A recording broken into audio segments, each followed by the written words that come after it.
पश्चिम बंगाल की राजनीति में जारी घमासान अब संवैधानिक और कानूनी बहस का एक बड़ा विषय बन गया है।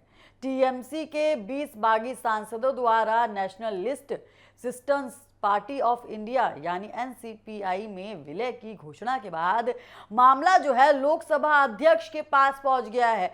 अब इस पूरे घटनाक्रम पर लोकसभा अध्यक्ष ओम बिरला कानूनी राय लेने जो है यहाँ पर जा रहे हैं। सवाल लगातार उठ रहे हैं कि केवल सांसदों का समूह किसी दूसरी पार्टी में विलय कर सकता है या इसके लिए मूल राजनीतिक दल की मंजूरी भी जरूरी होती है। टीएमसी के 20 बागी सांसदों ने हाल ही में घोषणा की कि एनसीपीआई में शामिल जो हैं वो होंगे और राष्ट्रीय जनतांत्रिक गठबंधन यानी एनडीए का समर्थन करेंगे।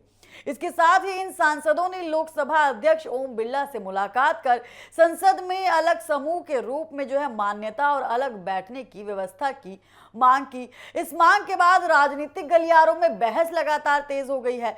सूत्रों के मुताबिक लोकसभा अध्यक्ष ओम बिरला इस मामले में कोई भी जो है फैसला यहां पर लेने से पहले केंद्र कानूनी मंत्रालय से लिखित कानूनी राय लेंगे।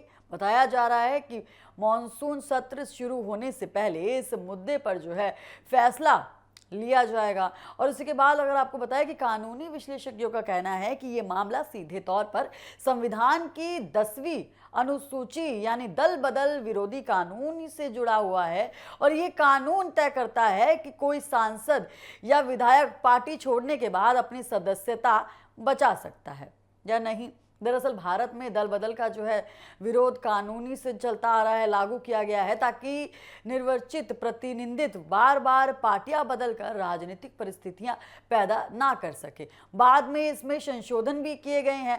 वर्तमान नियमों के अनुसार यदि किसी राजनीतिक दल का दूसरे दल में विलय होता है और उसके कम से कम 2/3 सांसद या विधायक इस फैसले का समर्थन करते हैं तो उन्हें जो अयोग्यता से राहत मिल सकती है।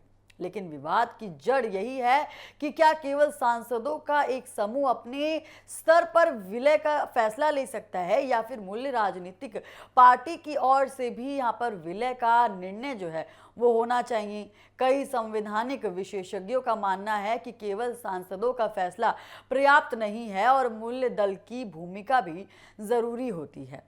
दूसरी ओर बागी सांसदों का दावा है कि उनके साथ टीएमसी के 2/3 सांसद हैं और इसीलिए उनका जो कदम है वो संवैधानिक रूप से वैध है। बागी नेताओं ने ये भी संकेत दिए हैं कि जरूरत पड़ने पर वो अदालत का दरवाजा भी खटखटा सकते हैं। उधर टीएमसी नेतृत्व इस पूरे घटनाक्रम को चुनौती देने की तैयारी में बता रहा है। पार्टी के नेताओं का कहना है कि ये विलय कानून के अनुरूप जो है नहीं है और बागी सांसदों के खिलाफ अयोग्यता की कार्रवाई की मांग की जा रही है। कुछ नेताओं ने इसे लोकतांत्रिक व्यवस्था के खिलाफ जो है कदम बताया है। राजनीतिक जानकारों का मानना है कि ये मामला केवल टीएमसी और उसके बागी सांसदों तक सीमित नहीं है। लोकसभा अध्यक्ष का फैसला है कि भविष्य में दल बदल उसके इस्तीफे के लिए एक महत्वपूर्ण उदाहरण बन सकता है।